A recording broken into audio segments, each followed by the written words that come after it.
ब्रह्मऋषि पितामह पत्री जी,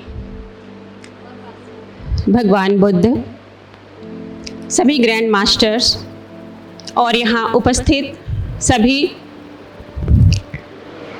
ध्यानी, सबको आत्मवंदन। यह एक अनुपम उपहार पितामह ने हम लोगों को दिया है। ध्यान और सांसों की जो विद्या है, जब हम इस धरा पे पहली बार आते हैं तो हमारा पहला काम होता है श्वास लेना, और जब इस धरा से हम जाते हैं तो हमारा अंतिम काम होता है श्वास छोड़ना। यह हमारे साथ इस तरह से जुड़ा हुआ है। तो पत्री जी ने इसको सबके लिए इतना सहज बना दिया, जिसे हम लोग समझते थे कि बहुत गूढ़ विद्या है। ईश्वर की प्राप्ति करना, सत्य को पाना बहुत गूढ़ है, सबके मन में ऐसा होता था। लेकिन पत्री जी ने इसको इतना सहज बना दिया कि कबीर की जो वो पंक्ति है बिल्कुल चरितार्थ होती है कि कबीर कहते हैं कि कहत कबीर सुनो भाई साधु सहज मिले अविनाशी। यह जो अविनाशी है वह सहज रूप से प्राप्त है, और इतना सहज है ये पत्री जी के द्वारा हम लोगों को पता चला। और मैं लगभग 2 साल हुए हैं YouTube के माध्यम से मैं जुड़ी, और बहुत नियमित तो ध्यान नहीं कर पाती हूँ मैं, चूँकि एक विद्यालय में शिक्षिका हूँ तो समय की कमी मेरे साथ बहुत ज़्यादा है, बहुत सारे वर्कलोड होते हैं, तो बहुत नियमित नहीं हूँ। फिर भी मेरे भीतर एक लगन है, इस आध्यात्मिक ऊंचाई को मैं प्राप्त करना चाहती हूँ। और मैं बहुत सौभाग्यशाली हूँ कि मेरा जन्म एक बहुत अच्छे माता पिता के द्वारा मेरा जन्म हुआ और लालन पालन हुआ। मेरे पिता 3 साल पहले उनका शरीर शांत हुआ है, तो उनसे हमें बड़े अच्छे संस्कार मिले, और मुझे लगता है कि उन्हीं सब की उनका ही आशीर्वाद है कि ब्रह्मऋषि पितामह जैसे युग पुरुष से जुड़ने का मौका मिला। और चूँकि मैं जब स्कूल में क्लास लेती थी, जब मीरा को पढ़ाती थी, कबीर को पढ़ाती थी, तो मैं सिर्फ उनको पढ़ाती थी, लेकिन ध्यान से जुड़ने के बाद वह अनुभूति मैं भी वो अनुभव करती हूँ, और अब पढ़ाती हूँ तो बहुत अच्छे से मैं अपने स्टूडेंट को भी समझा पाती हूँ।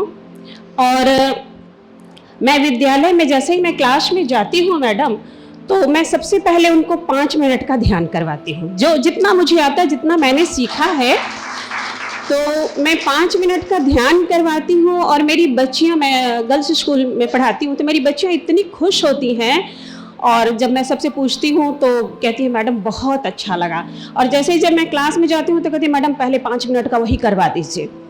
तो हालांकि जितना अग्रसर होना चाहिए इस विषय पे मैं उतना ज़्यादा भी नहीं हो पाई हूँ, लेकिन मेरा दृढ़ संकल्प है, और मैं इस मंच के माध्यम से आप सबका आशीर्वाद चाहूँगी कि मैं इसमें आगे बढ़ूँ। और जैसे ही मुझे पता चला YouTube के माध्यम से कि यहाँ 2 दिन का शिविर लग रहा है, तो मैंने पहले तो संकल्प लिया कि मुझे जाना है।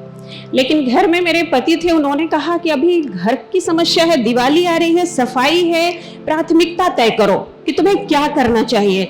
मैंने कहा मैंने वही प्राथमिकता तो तय की है कि मुझे अभी ध्यान करने जाना है। और मैं रांची से मैं आई अकेली, उनकी थोड़ी नाराजगी झेलते हुए, हालांकि जाने के बाद सब नॉर्मल हो जाएगा मुझे पता है। और जब मैं आई तो यहाँ मैं अपने साथ 9 लोगों को लेकर के आई हूँ, जिसमें मेरी हिलसा से एक मौसी है। मैं चाहूँगी कि मौसी जरा सा खड़े हो जाएं। हिलसा से मेरी एक मौसी हैं, फिर नवादा से मेरी एक मौसी हैं, मेरी माता जी हैं, मेरे बड़े भैया हैं, मेरे छोटे भैया हैं, इधर से बड़ी भाभी हैं, छोटी भाभी हैं, और भतीजा और भतीजी।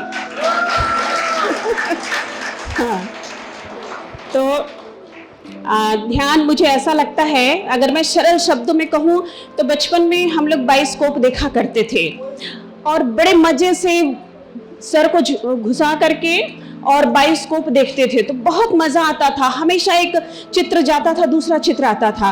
बस मुझे लगता है कि पत्री जी ने वही गिफ्ट हम लोगों को ये ध्यान के माध्यम से दे दिया। जैसे ही आंखें बंद करते हैं, एक चित्र घूमता रहता है, कभी कुछ दृश्य आते हैं, कभी कुछ दृश्य आते हैं, और मैं हमेशा लालायित रहती हूँ। जब भी मुझे मौका मिलता है, मैं आंखें बंद करके बैठती हूँ और मुझे लगता है कि पत्री जी ने क्या गिफ्ट हमें प्रदान कर दिया है। बहुत बहुत शुक्रिया, बहुत धन्यवाद आप सबको। आत्मवंदन, धन्यवाद।